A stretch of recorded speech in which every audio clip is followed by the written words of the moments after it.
Another type of simple oscillator is that of a simple pendulum. Now, a simple pendulum is when a small mass, and so small being not a small mass not being number-wise, but physically small mass, is suspended by a light wire or string. And by light, I mean much less massive than the mass you have at the end. So think of a rock being suspended by a thin fishing line, or a wrecking ball suspended by a thin cable.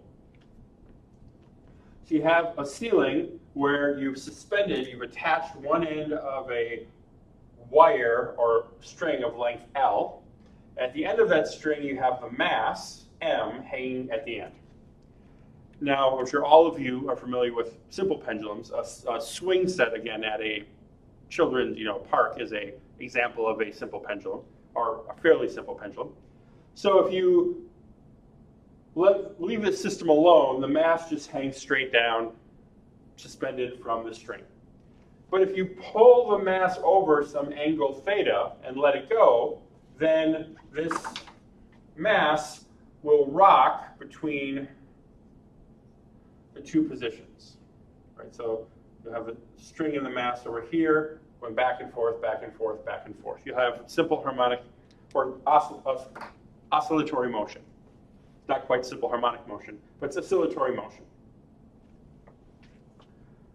Well, what's happening? What causes that? Previously, we talked about the spring force being the restoring force trying to bring back the block of mass m to the equilibrium point.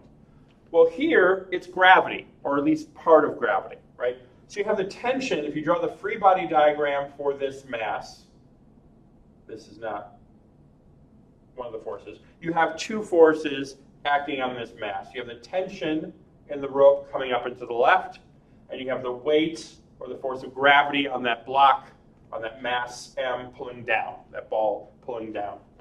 You can see that those two blue lines aren't anti-parallel, right?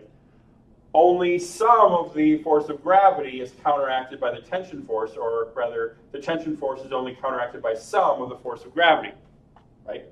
So you have some component of the force of the weight opposing the tension force, and then you have some component of the weight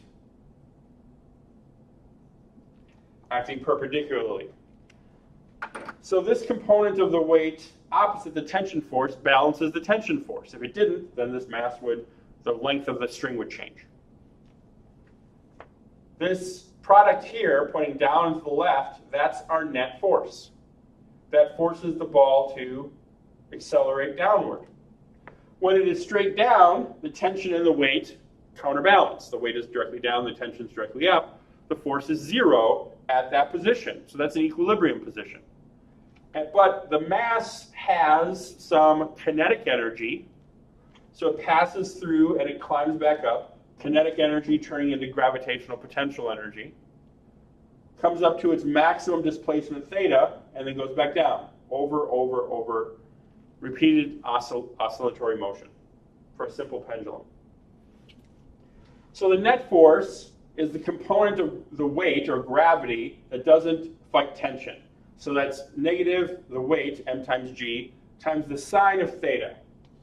And you can see it's the sine of theta if you look at what happens at the equilibrium position.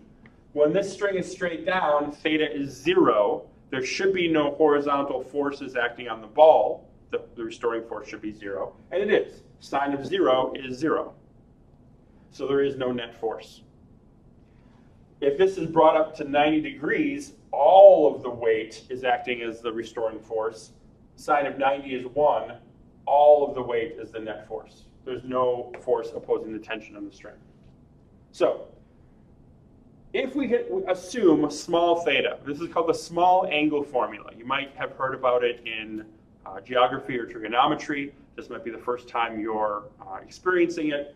But for small angles, and by small I mean angles less than about 5 degrees, if you plug in your calculator sine of the angle in radians, even though I limited here in degrees, find out what the radian equivalent is, the sine of the angle in radians is equal to the angle in radians. You can plug that into your calculator. So do sine, make sure you're in radian mode, and do sine of 0.01 and you'll see that the answer is very close to 0.01. Do the sine of 0.001, and you'll see that the answer is very close to 0.001. This works with tangent as well. It's called the small angle formula. So for very small angles, rather than sine of theta, we can just use theta. We substitute that in. So even though this is far greater than, this is about 30 degrees, not 5, we're talking about very small deviations. I extended this to 30 so I could draw on the forces a bit better. But if you have a small deviation of a pendulum rocking back and forth, you can make that substitution. Now your book goes through a derivation that I'm going to skip here on the board, but you can follow along in your book. But what they end up doing is calculating what the period is for a simple pendulum. Now the period for a simple pendulum turns out to be 2 pi times the square root of the length of the string over the acceleration due to gravity. Again, on Earth, on the surface of Earth, it's about 9.80. Note that the period does not depend at all on the mass. Again, that's very counterintuitive. We think if we have a more massive object on the pendulum that it might swing faster, or maybe swing slower because it's harder to move that mass about. It turns out that it's independent of the mass. And again, another fun way to test this, go to the park and put a child on a swing, time the period of that child, and then swing yourself. Again, don't pump, don't try to go faster or higher, or pump, get yourself started, and then stop, and then count how long it takes to go through 10 oscillations. Divide that number by 10, and that gives you the period of your motion. Try that with a child as well. Have the child pump or push the child, and then again, small motions, don't get them very high, because it's small angle that we need. Small motions, but then time how long it takes to go back and forth. It turns out a swing is a pretty good simple pendulum because the chain coming down is less massive than the person usually sitting in the seat, and most of the weight, most of the mass is at the end of the chain, right, your butt in the seat. So a swing is a pretty good simple pendulum, which follows this law. Now, strictly speaking, that relationship only works with simple pendulums. A simple pendulum, the rope is massless. All the mass is located just at the end of the rope. It's not as a point source, but that's an idealized case. If you're looking at the period of a pendulum that's not simple, for instance, take a hockey stick, drill a hole in one end, and then swing it from that hole. So you have a hole, keep that steady, bring your hockey stick over and watch it swing back and forth. It has a period. It's harmonic, motion. It's oscillatory motion. But it's not a simple pendulum because a lot of the weight of the hockey stick is in the length of the stick. Or a baseball bat. Drill a hole through the top of a baseball bat near the handle and swing the baseball bat. Those are not simple pendulums. Those are called physical pendulums.